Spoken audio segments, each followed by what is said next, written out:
Hey bassoonists, are you looking to ramp up your reed making? Well, Barton Kane has the solution for you. They offer over 60 variations of precision gouged, shaped, and profiled bassoon cane. Use coupon code FREE SHIPPING for orders over $150. This includes international orders. Go shop now at www.bartonkane.com. Whether you're an oboist or a bassoonist, everyone is on the lookout for a great reed knife. And good news, Genda Industries is making the reed knife great again with the Student Reed Knife by Genda. Genda Industries is known for its amazing quality and service in the double reed world, and in a world where the term student quality associates with cheap and disposable, Genda Industries is winning by making the best student reed knife ever. The student reed knife features a tapered handle that will fit any hand size as you grow, a high-quality stainless steel blade that won't rust, and it's actually sharpened, you guys. It's ready for use right out of the box.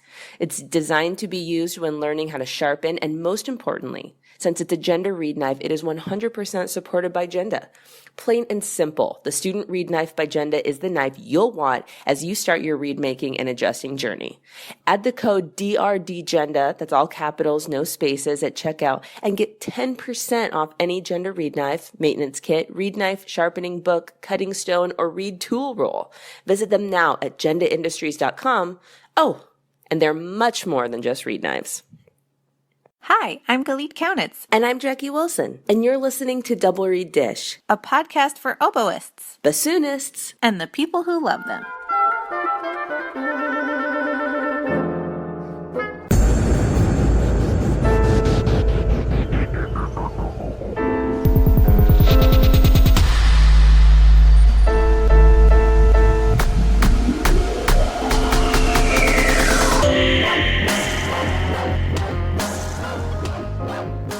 So, Jackie, you know that more and more people have been telling us that we sound exactly the same on the podcast. I am so incredulous, and several people close to us are incredulous about it too, which gives me confidence. But I do have to admit that the other day I was editing an interview and something was said, something very brief, and I went, wait, was that me or her? And I went, oh no, It's true. So if you're not sure, this is Galit. And this is Jackie. One of our recent guests who we're interviewing in a to be released interview listens very frequently, and she said I have to listen for context clues to figure out who it is. So yeah, maybe I'll try to reference bassoon in every sentence. That'll work. And then they have to remember that Jackie plays the bassoon and Galit plays the oboe. It's a losing battle. So we're talking today about repertoire envy. I have to say this is a fabulous idea, and it was your idea, Jackie. I love this. Is so great. And we put it on the social media, and we got a lot of responses. Do you want to do the listener responses first, or do you want to do our responses? Let's start with the listener responses, because I feel like I could talk about mine all day, and I want to make sure we get to what they said. So we have a ton of string envy, which I don't think is terribly shocking. String players have some of the best repertoire on earth. So Lee Munoz from Mizzou, shout out Lee, says, I get repertoire envy every time I hear Ravel string music. The one that really gets me is his second violin sonata. And then Christy Selkeen says Barbara Adagio for strings. That's a really good one. Friend of the podcast, Scott Smith, is mad that oboes were left out of the Stravinsky octet. They replaced you with the trombone. This would be a really good syllabus for double readers. Be like, listen to all this music that you're missing out on. Yeah. Mark just says his composers who he wish had written a sonata or concerto for the bassoon: Stravinsky, Ravel, Brahms, Ibert, or Nielsen. I don't know about a Stravinsky bassoon concerto. That might be so hard that there would be a Jackie-shaped hole in the side of the building. You just think about some of those excerpts and what would he do if... Also Ravel. Ooh, actually maybe Ravel more than Stravinsky. Now that I think about it. I would probably commit murder for something by Brahms, though. That's true. Can we submit a posthumous request? Get out the Ouija board. It is almost Halloween. Brahms, get on it. Bob says Sibelius he would add to the list, and then goes on to just generally say everything. It's not fair. To which I have to admit, I responded, it's not fair. None of this is fair. Bob is a really funny person. Hey, Bob. Continuing on, John says, if only Poulenc had finished his sonata and Prokofiev had written a concerto for bassoon. That's another scary one. Is this a Halloween episode? The scary what ifs. Everyone else's dreams is like our nightmares. Shout out Andrew Brady, our first original guest. Brave warrior. I'm so mad there's nothing in the wind chamber repertoire like the Mendelssohn Octet. That piece makes me wish I was a string player. Yes. Most of the Beethoven violin sonatas also make me wish I was a string player. The Berg Violin Concerto. This is Jackie, not Andrew. I'm not putting words into Andrew's mouth. Alana voted for Fantasia on a theme of Thomas Tallis. And Jordan says the Poulenc Oboe Sonata is one of his favorites, and he's always wanted to transcribe it and perform it. Let me tell you, Jordan, that piece is so beautiful, but it is a trap. It is so hard. The Poulenc Oboe Sonata is one of my favorite pieces for any instrument, and I have to admit, I am jealous. Yeah. I mean, I'm very proud we have it in our repertoire, but it also scares me to pieces. Going over to Instagram, Andrea, Crazy Town, has bassoon repertoire envy. I don't understand.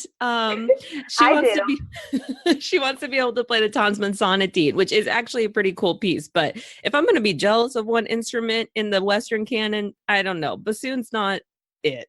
See, as an oboist, I'll tell you that controversial opinion, the bassoon is better. Really? You think so? You have a wider range by a lot. You get to play a lot of like bass line stuff. You're the heart of the wind section. Well, I agree with all of that, but I don't think the repertoire always reflects it, at least in terms of like whose pieces I'm jealous of. I'm not like, well, you know, I can never play quartet for the end of time, but I've got that Hummel concerto. So personally, I guess you have a point. Well, maybe we should switch over to our personal repertoire envy. Why don't you go first? Okay. So my wife is a horn player, and we have this great recording of Brahms 1 on a record. She bought me a record player for my birthday a couple of years ago. So we listened to this Brahms 1 on my record player, and I'll tell you, that slow build, and then to the fourth movement, that huge horn feature at the end, and then you just start crying. That really makes me wish I played the horn. Do you know what I'm talking about? Yes, and I have to say, I have horn envy a lot in the orchestral repertoire. Yeah. Anything Mahler, you're just like, I'm never going to get to play that. And I have to admit, I'm such a sucker for any horns up. Oh my God. The last portion of Mahler 1. Anytime their bells are in the air, I'm like standing up in the middle of the crowd, pumping my fist. Screaming, crying. And also that beautiful solo in the second movement of Tchaikovsky's Fifth. That's one of my favorite melodies and solos of all time. That's just gorgeous. Yeah, I would say that probably the instrument I have the most envy of all the time is the horn.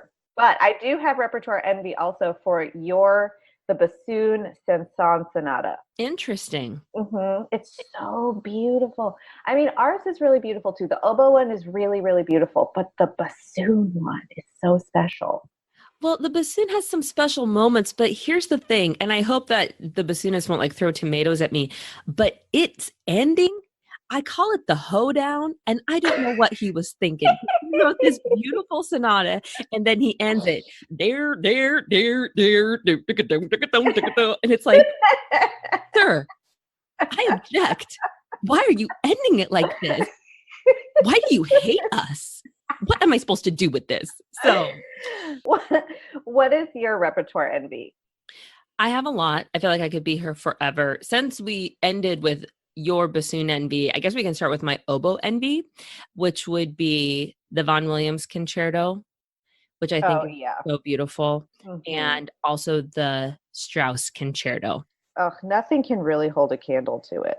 Right. And I feel like, and I don't want to project, but a lot of times when you play the instrument whose repertoire it is, and it's so difficult, it's hard for you to get outside of that and really appreciate what the listener experience is. Hmm. And because, whenever Strauss comes up among oboists, it's just like, oh, endurance, and it's so hard and it's so much pressure and da da da da da. But just personally, I love putting on a recording of the Strauss Oboe Concerto and just enjoying the musical moment. It's so beautifully written. It really is. And just kind of playing off your horn envy, I think a lot of what I am envious is stuff that I'll never be able to do, not necessarily things I won't be able to play, because there's a lot of transcription possibilities. We could, it's a whole nother dish of which ideas are good ideas. I get a lot of envy when I think about the fact of like, I watch someone sing a really beautiful aria. Oh, that is a whole nother thing. Yes, even if I could sing that lead or sorry, transcribe that lead or transcribe that aria, it wouldn't be the same as being able to sing it over an orchestra. Like that moment of performance is something I'm extremely envious of. And likewise, great piano solos, like pictures at an exhibition. Hmm. I'm glad I played the bassoon, but there are times that I watch stuff like that the bassoon can't remotely replicate. And it's like, that's pretty darn cool. Yeah, I agree. I started performing more with my voice colleague here at USM, Jonathan Yerington, Mhm. and I have so much voice envy. I actually, I've asked him to start giving me voice lessons, which is really embarrassing and also really fun. No, there's so much to be learned. I had my voice colleague, Tim Schmidt, come in and teach my studio class last week. Oh, cool. Yes. And he talked to us all about the vocal approach to breathing, the vocal approach to vibrato. And I was amazed at how similar it was, but he had such different tactics to explain the process that I feel like I have this whole new range of pedagogical tools. Before we go, can I just tell you a little bit about being at the Midwest Double Reed Society Ooh, please Conference? do. Yes. I actually had to leave pretty early on because I had something I had to get back to town for work, but I did get to meet a lot of Double Reed Dish listeners. So I want to shout out to Mariah, who was rocking her squad bag Ooh, hey, Mariah. at Double Read Day.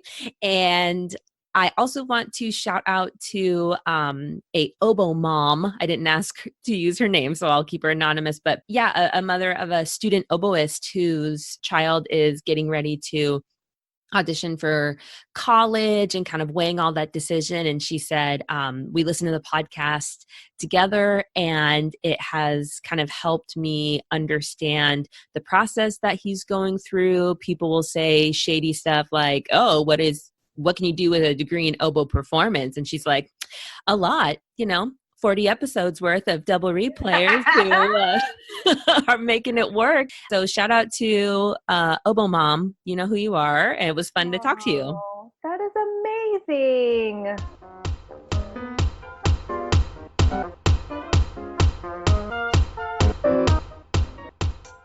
If you're a bassoonist who needs great quality reeds, look no farther than Go Bassoon. Handcrafted by Lee Miller Munoz, these reeds are both high quality and affordable. She also makes contrabassoon reeds. You can find Go Bassoon at www.gobassoon.com. Don't you hate feeling bored with all the music on your stand? Well, luckily, you never have to feel that way again. JDW Sheet Music offers a wide variety of chamber music pieces for wind players of all ages. Their catalog includes duets, trios, quintets, and even double reed choir pieces for beginner, intermediate, and advanced players. Each of the pieces on the site will include sample pages, audio excerpts, and short descriptions. JDW Sheet Music has also made it possible to access the music sooner through the new digital download-only feature. Pieces that are marked digital download only will be made available immediately after purchase. To learn more about JDW Sheet Music, please visit www.jdwsheetmusic.com.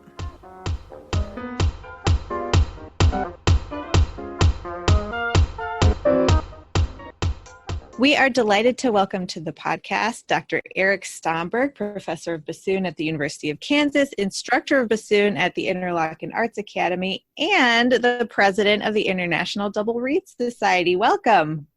Thanks. It's great to be here with you too. I love to start by asking how you came to the bassoon in the first place. Well, unlike a lot of folks, I actually started on the bassoon in sixth grade. And there was a friend of mine we decided to take on the challenge, and then he lasted all of 2 weeks, and I was left as the sole bassoon player in my sixth grade band. But the reason I found the bassoon was that we had what I would call an instrument petting zoo. I remember set up in the cafeteria of my grade school, and we tried different instruments, and I was one of a very few people who could even get a sound out of the instrument, and it was different and unique, and so I thought, yeah, I'll go with that. That sounds like a good choice, and here we are.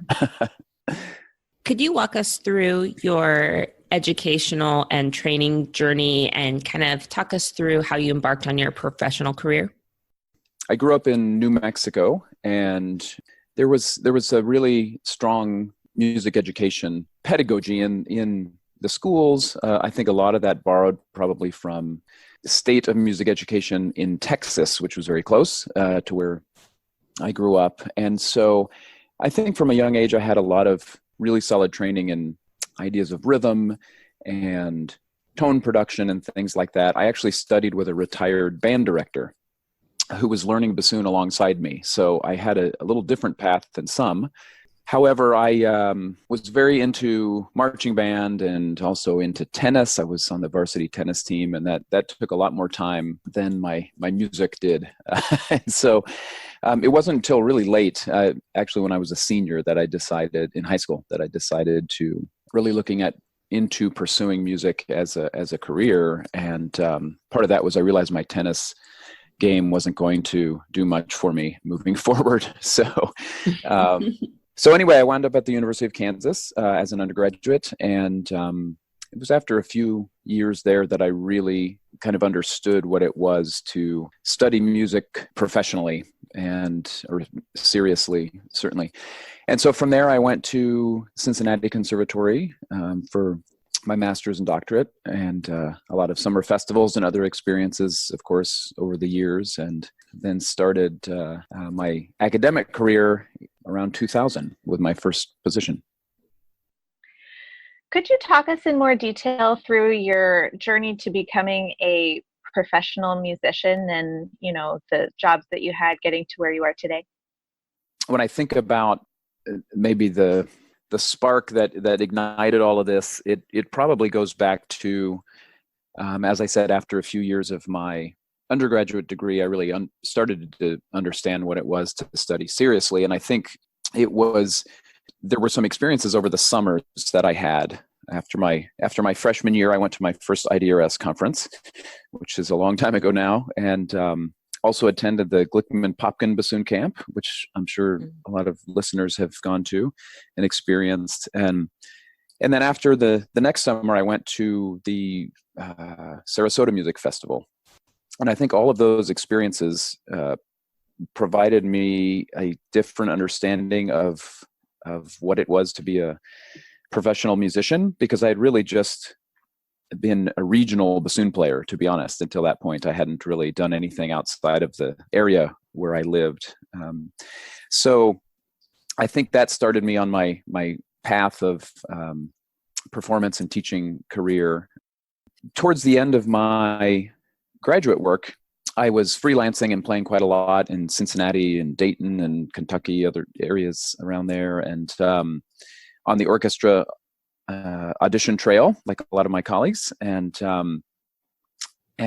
after returning from an audition with Boston Symphony Orchestra that I did not win. I started applying for teaching positions, realizing that I had done that all my life since I was in high school myself, when I was teaching younger students. And so I was very fortunate to get a few nibbles on the end of the line. And so I started my career at Ohio University in 2000. And it was a wonderful place, a wonderful group of people, and really kind of helped me to make that transition from being a freelance person trying to finish your degree into professional life. Very quickly thereafter, I had an opportunity to work at the arts camp at Interlaken. And very soon after that, I somehow became the instructor of bassoon there at what's called the Arts Academy, which is a year-round boarding school, in a visiting position. So I very quickly kind of became a busy guy, and that has kind of continued to this day. I would be really interested in hearing, in terms of your pedagogy, because you teach high schoolers, very advanced high schoolers, but younger musicians nonetheless. And you have your college studio, which includes undergrads and graduate students. And I would be very curious to know, what are the commonalities, and then how do you have to make your teaching distinct for each of these respective age groups? That's an awesome question. And thanks for asking it, because I think about this a lot. I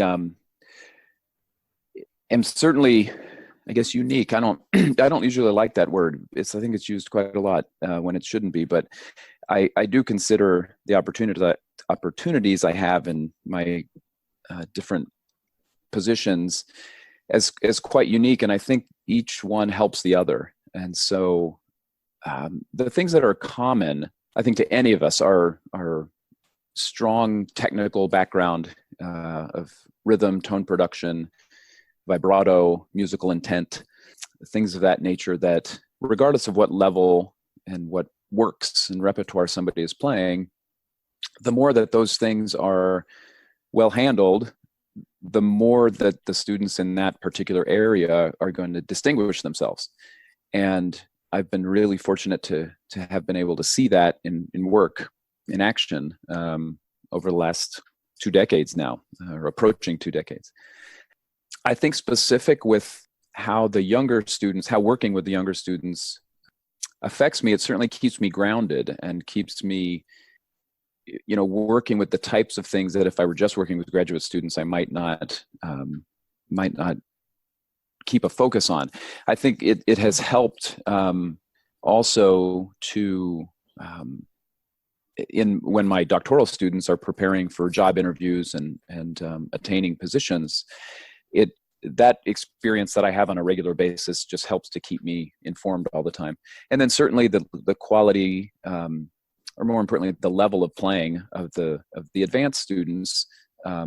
Just thinking about my studio at the university, that's a very helpful thing for the studio dynamic, for students to hear, for the youngest students to hear students at a very high level. And I think with the young students at Interlaken, there's an understanding that I have these other backgrounds. Certainly at audition time, it's very helpful because I'm on both sides of the fence in terms of helping the high school students to find their path forward through the audition process, and while I'm also on the other side evaluating it and kind of seeing what the trends are and how things work. So I'm very fortunate to have those different hats that I can wear. Sometimes it's tricky to figure out which one is on at the right time. As the president of IDRS, you're in a unique position to see the direction of that organization and the direction of the double reed community, the trends that we're moving toward and the things that we're prioritizing as we move forward. And I wonder if you could talk to us about what you see in the conversations about the future of bassoon playing and the future of oboe playing. Well, I am so thrilled to be in this position, and that the members of the society have the trust in me to have voted me into this with our other elected officers on the executive committee. It's certainly, I think, for any of us when we grow up, we're not thinking, oh, that's what I'm going to be, the president of IDRS, or the president of this organization or that organization. So I think the experiences I've had over the years have given me an opportunity to be known in different communities, and I think that's been helpful in taking over the role. We, have had the gas pedal kind of to the floor here for the last months with IDRS. For many years, we've been talking about our approaching 50th anniversary, which will be in 2021, and that change and reflect and reacting to current trends is really important, and that a lot of organizations like ours can easily get stuck in what we're doing.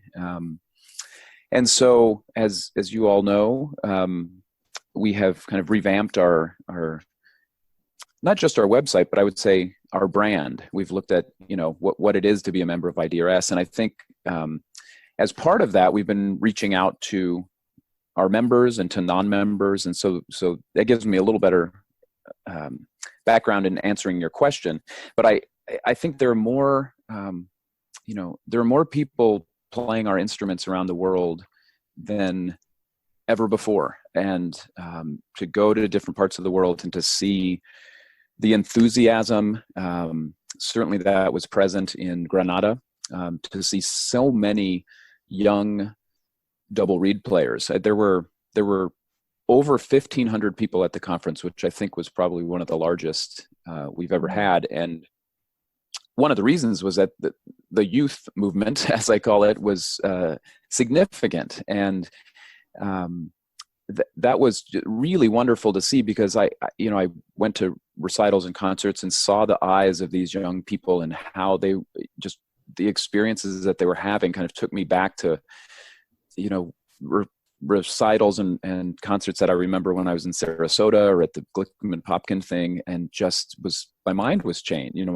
My mind was blown, and kind of my understanding of it all was just really expanded. So I'm an eternal optimist, but I also think that we have a really awesome opportunity to further expand what it is to be in a double reed community. And I think we're still figuring some of that out. I know we are. So if anybody listening has any awesome ideas, please be in touch. I would be interested in knowing, and we ask this question a lot, but I think you're maybe uniquely suited to answer it. How do you make the most of your practice time, considering how many various things you have going on at any one time? I would imagine you have to plan that really carefully and prioritize really carefully. Yes, that is true. I think the balance of work and practice for anybody is a serious issue, and so I we all have our own way of getting through that. I have to really do this in a strategic way. There are a few things that I have found out in my kind of midlife here, and one of them is that I do much better before noon in practicing and in learning and remembering things. So when I was a student, I would leave the conservatory in Cincinnati at 2 a.m. and walk through sometimes a pretty rough part of town to get back to my apartment. But that is definitely not the case anymore with how I practice. So I really need to do things before noon. So I have set out in my schedule that particular parameter. Also, I try to do that in my studio. There's too many distractions for me in my home. And so I try to do that in the studio, and to have a little bit of a sanctuary for doing it. I was talking with one of my students the other days about what amount of time, professionals practice versus, when we were in school. As I was having the discussion of, with a performance major, that really, those who are inherently successful have a certain age range that they're practicing a very solid, 4 to 6 hours a day or something, if they're really going to knock it out of the park. And that's shocking to some young people. It was shocking to me when I heard it. And I certainly don't do that now. But I think there's a certain amount of maintenance that we all have to do as professionals. And that depends on your job. If you're playing principal bassoon in a orchestra, then of course your time and your reed making, the amount of reeds, the amount of time you practice on specific things might be different. But for me, in my position, it's too easy to kind of go in and out of being in good shape. So I try at my best to adhere to kind of a regular thing, even if it's only 60 minutes to 70 minutes on some mornings, to just keep me focused on what I need to be doing. We often ask about work-life balance, and there's kind of a question as to whether or not that actually exists. Do you have any activities that you like to engage in outside of the bassoon and academia and teaching that ground you and help you in your career? Yeah, I do. And I think your question is, your questioning of work-life balance is an interesting one.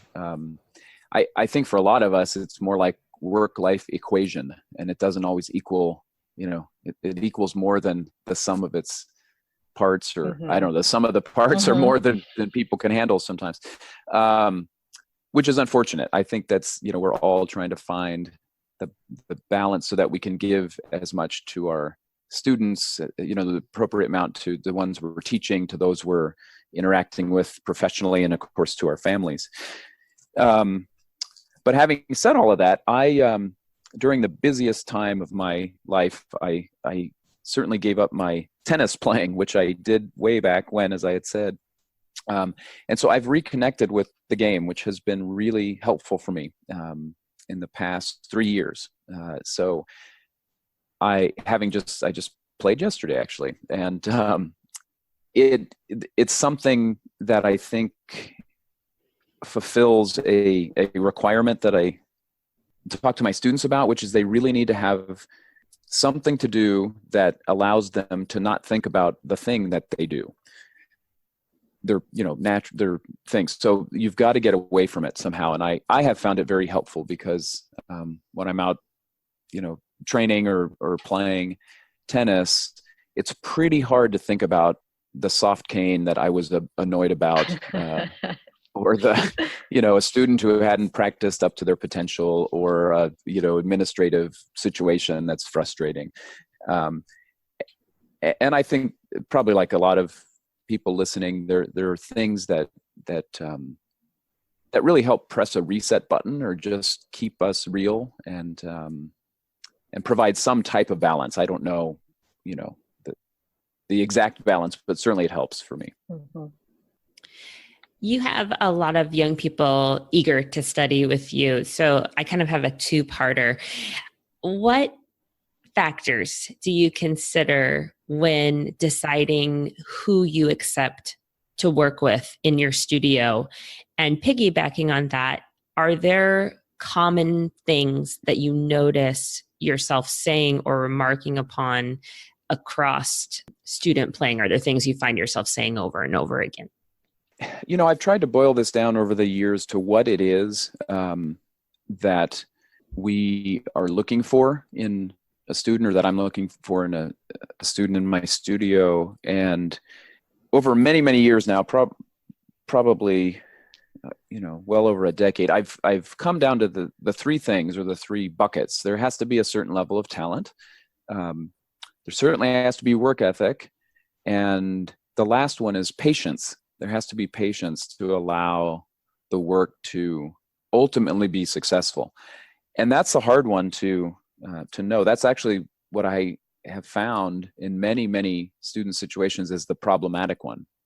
The patience, being kind to yourself and allowing for the necessary, time to elapse to fix problems or to work through things. So I think regardless of the level, I mean, obviously there are very specific things that I look for in a doctoral student, knowing that this is it for them. Once they get a degree, they need to be employable and they need to really be able to enter the workforce and have the tools and the traits that will allow them to kind of rise to the top of an applicant pool. That's certainly different than the types of things for an undergraduate major that I'm looking for. My ultimate goal for my students, there's like goals, I guess there's two of them. One of them is kind of my goal. I want to make sure that I'll be able to teach them to teach themselves. So obviously, as you all know, in the practice room, one has to become your own teacher, and that takes a while to learn, to get past the harsh criticism you give, or the dangerous criticism or damaging criticism, to just being able to work in a mode of improving on a regular basis. So there's that, and then, but really the ultimate goal is to come out of study as a well-trained musician, not just a well-trained bassoonist. And so to answer the question, I guess I would look at that in the reverse, to say, when I hear auditions, I hear a lot of good bassoon playing, but I don't always hear that students have paid attention to what it is to be a good musician who just happens to play the bassoon. And those are things that are really critical to me. I think sometimes it takes students just being willing to take a chance and to say, I think it should be this way. I think, I'm going to play this phrase this way. It's auditions in general make people so careful, and that's unfortunate. That's just a part of it, that we're so nervous to make a mistake, or to not make a mistake. I mean, that we don't actually take chances, and sometimes we limit what we have to show as musicians. That's a great segue to my next question, which is, what kind of advice do you give to musicians who struggle with feeling fearful being on stage, or any kind of performance anxiety? That's certainly an issue at any level of study, but I would say two things about it. One, we do have to be honest about what one reason a student could have performance anxiety would be, and that would be that they're not prepared. So that's always an option, and one to make sure that you cross off the list before you go down a whole list of other things that somebody might do to free their mind and to be able to be in the moment. Unfortunately, I do find that is the larger percentage of, or I would say the larger percentage of students who suffer from what they call performance anxiety often boils down to just not being prepared. And so if you've only been able to successfully navigate a passage 1 out of 10 times, that is going to create anxiety. And if you're performing, then you could call it performance anxiety. So I do think we have to be truer words. So I am the bearer of bad news sometimes, that it's actually not performance anxiety. It's just you haven't practiced enough. Having said that, this was something that my dear mentor, Bill Winstead, talked about a lot, and he had actually on the back of his door. And I was studying with him in 2 different studios, because when I first went to Cincinnati, there was an old building that was subsequently knocked down, and then a new whole school arose out of that. So he had 2 different studios that I studied with him there. But he had a little sign that said "conceptualize" on the back of his door. And then at some point, some of the students got together and made a super fancy one with calligraphy, so that word would stand out a little bit more. But to me, that's really where performance anxiety issues can start to be addressed, through conceptualizing the place that you're going to play, the way in which you're going to sound. In a way, it's kind of envisioning that you are going to be successful, given that you've done all the requisite work to be prepared. And I think that's a broader concept than the tactical or tangible things, which are play for a number of your colleagues that make you somewhat nervous, and the things that all of us as teachers talk to our students about. But I think it goes back to conceptualizing the experience that you're about to be in. And it's not that much different than sports, I wouldn't say. I mean, there's a lot of individual play in different sports, a quarterback in football or a point guard in basketball that needs to, kind of vision or have a conceptual understanding of what they're doing and how that is going to lead them to success. Mm-hmm. I'd love to shift now from your pedagogy to you as a performer and bassoonist, and perhaps start with whether it be in recital setting or concerto setting, what are some go-to pieces that you really love to play? And are there any pieces that are not as commonly played that you think need a little more attention? Sure. Well, I was working with a prospective student just the other day, and she brought in my favorite piece, which was the Hurlstone Sonata in F major. And the reason it's my favorite piece is when I was a kid, I bought a cassette tape, which some of your listeners might not know what that is. But anyway, it's a way to play music back through an old-timer device, And anyway, it was very a retro. recording. Very retro. It was a cassette of bassoon music, English bassoon music that was performed by Lawrence Perkins. Maybe some of you know that recording. And the Hurlstone Sonata was on the list, the Elgar Romance and other things as well. But I just kind of fell for this piece. There was something about it that the tone and the quality of sound of the bassoon and that particular piece just really got my attention. I think later on I realized that anytime the bassoon is allowed to play in F major, it sounds like $1 million. And so this was certainly one of those pieces. But I think in a way that work is one that's not actually played as often as it probably should be.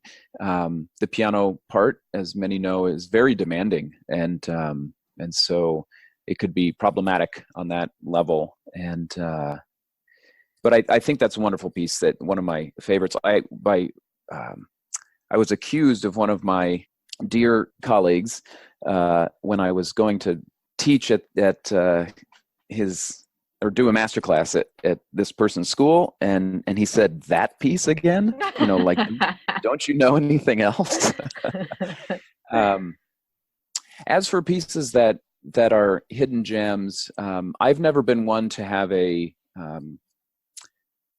cookie cutter approach, and that every sophomore plays this piece and every junior plays that piece. I that would freak me out majorly to lead that kind of existence. So I think I am already try to explore as many unknown or pieces outside the realm of standard repertoire as possible.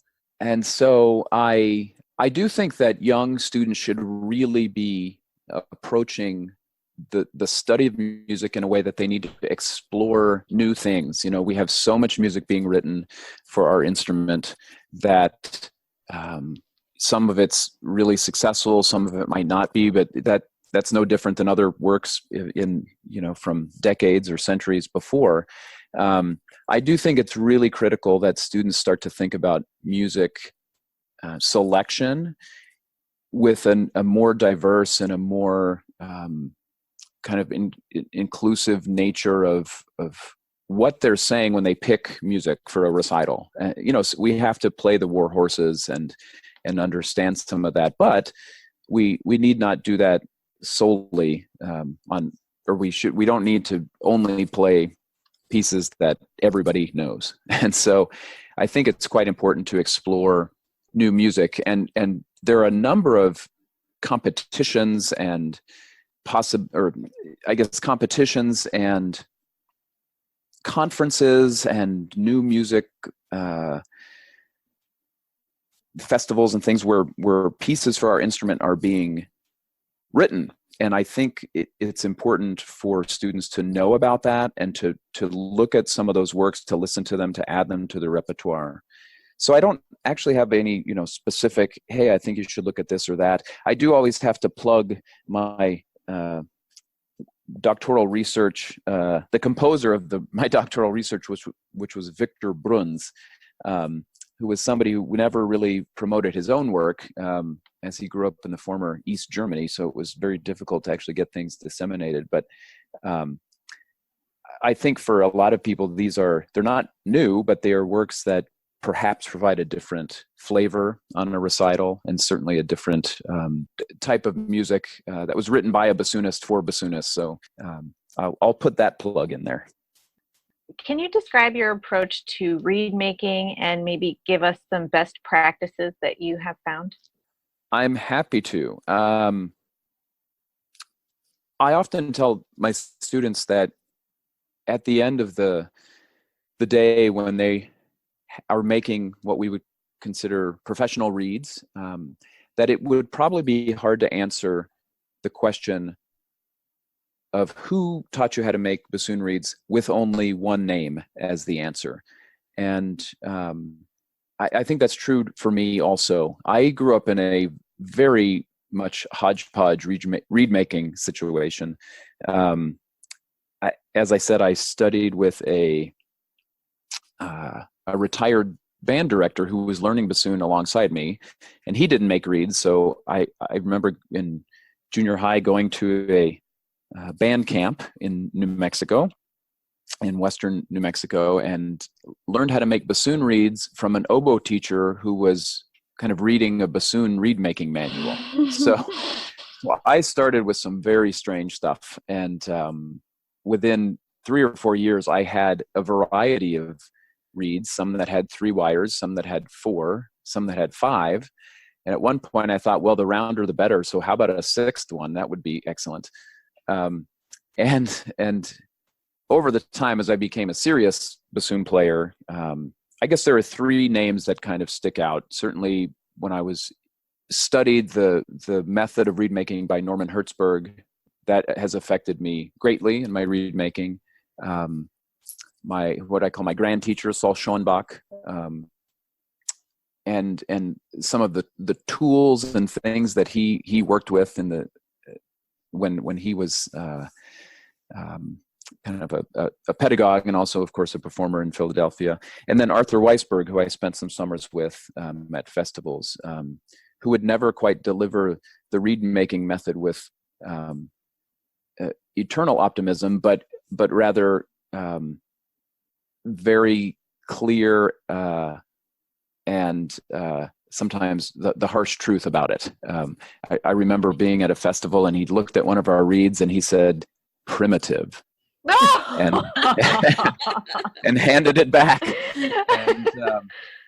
And so I think those, for me, I can call it the Stomberg reed method now, as I guess my students do, which sounds kind of funny to me. But it's really a combination of different things. And so with all of that, the most important thing is consistency, as you all know. Consistency of blanks, consistency of every possible part of reed making that you can control has to be consistent.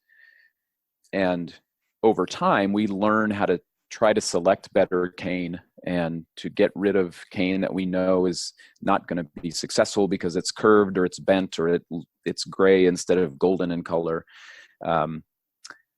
Or we have some system of testing its density or its hardness. Those are all things that people do, of course, but the most important thing for me to pass on to the students is you have to be consistent with the entire process of blank making and then of scraping. And that might mean that as you're scraping with a knife or with a file, you count in your mind 1, 2, 3, 4, 5, 6, 7, 8, 9, 10, 11, 12 on one side, and then you do that on the other side. And nobody knows you're doing that. But those types of things are really paramount to building a consistent approach that will, not make us crazy with this process.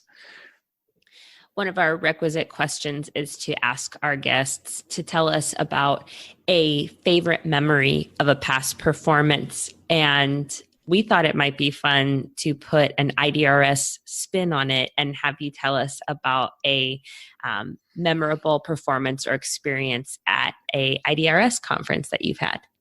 The first thing that comes to mind, and I mentioned this to the executive committee in my first meeting as president, where I gave some opening remarks, but the performance that comes back to me immediately, although I was, I believe, 19 at the time, was the Von Hall double concerto performance that Milan Turkovic and John Miller played at the conference in Towson, Maryland, when I was a teenager. That was the first one I had gone to, and my mind was just like exploding. I had just left earlier that afternoon a reed making session that Norman Hertzberg ran, which included a test, an exam that he would give students, and I just, like, my head was spinning.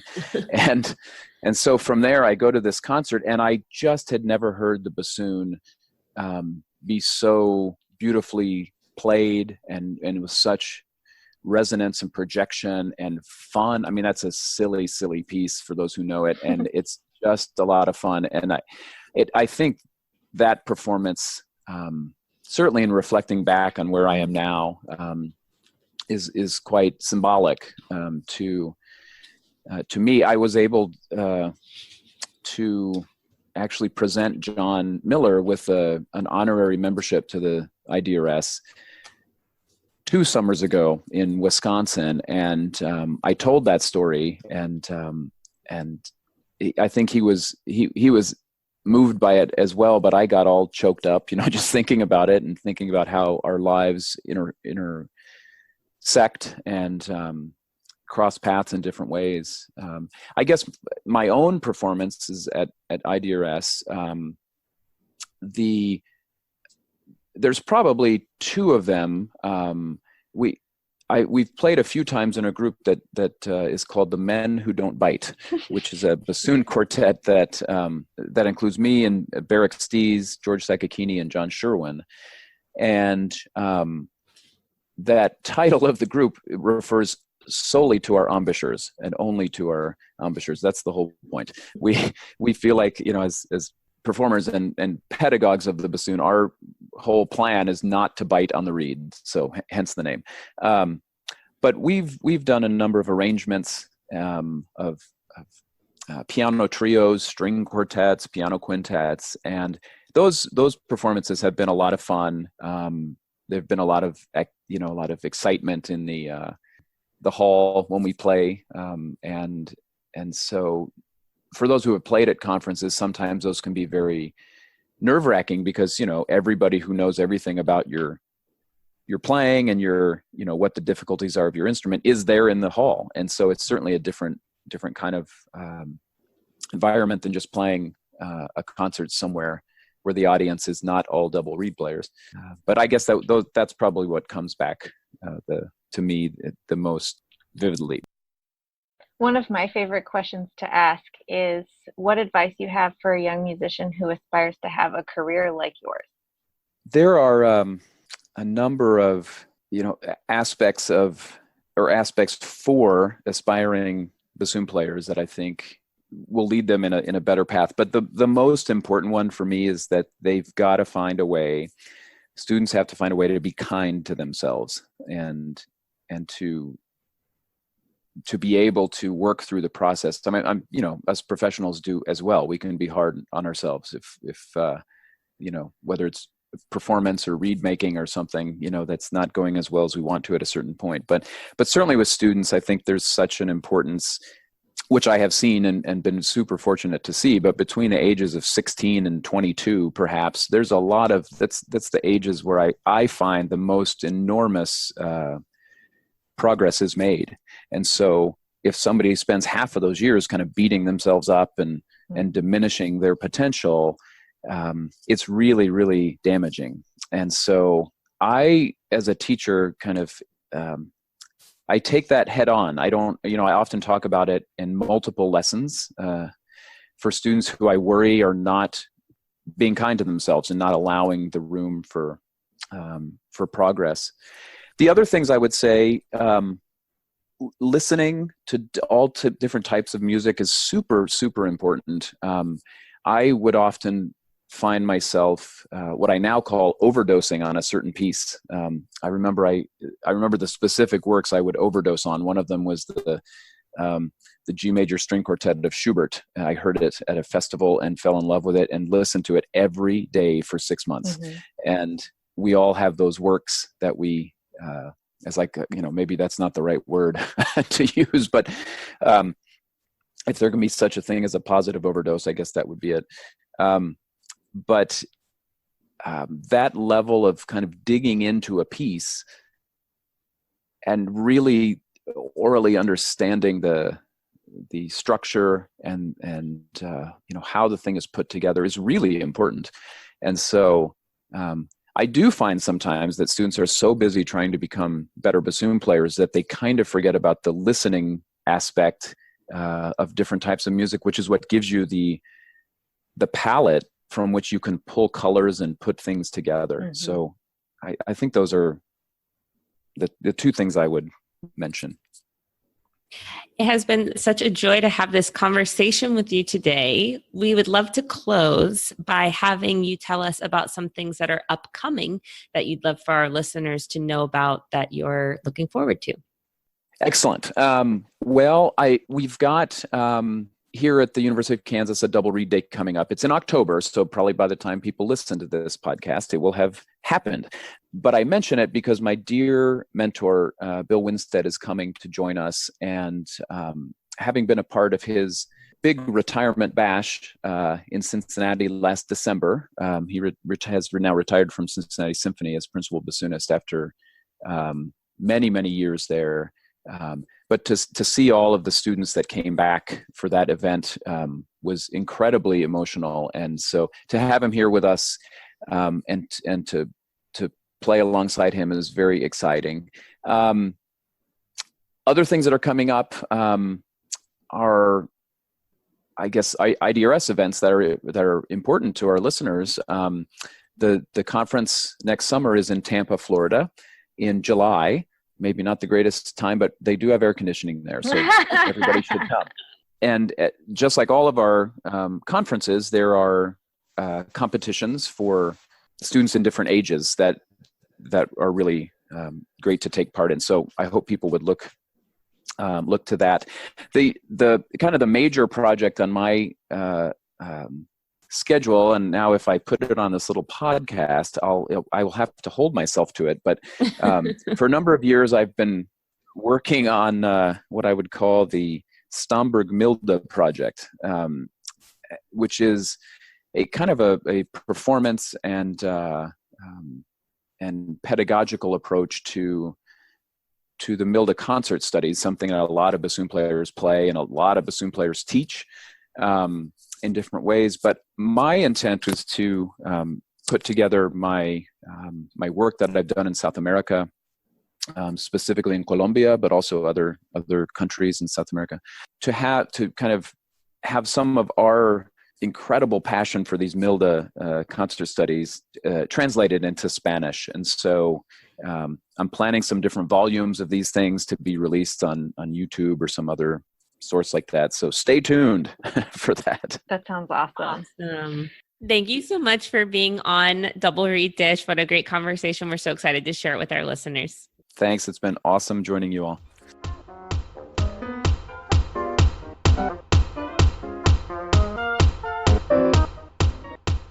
Thank you for joining us for that interview. Don't forget to follow us on social media. We are on Twitter, Instagram, and Facebook. If you want to follow us individually on Instagram, we're at Wilson Bassoon and Hello Oboe.